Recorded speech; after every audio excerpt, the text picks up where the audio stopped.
There was a pause. Billy picked up his teacup and took another sip of his tea. Then he set it down again gently in its saucer. He waited for her to say something else, but she seemed to have lapsed into another of her silences. He sat there staring straight ahead of him into the far corner of the room, biting his lower lip. "That parrot," he said at last. "You know something? It had me completely fooled when I first saw it through the window from the street.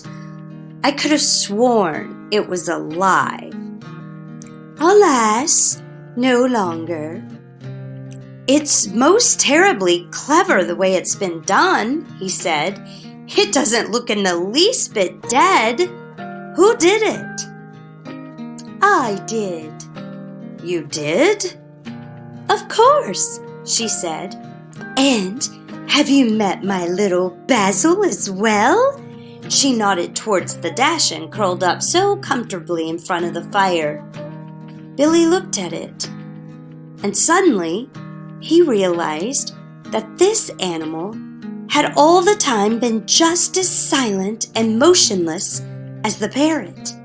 He put out a hand and touched it gently on the top of its back. The back was hard and cold, and when he pushed the hair to one side with his fingers, he could see the skin underneath, grayish black and dry and perfectly preserved.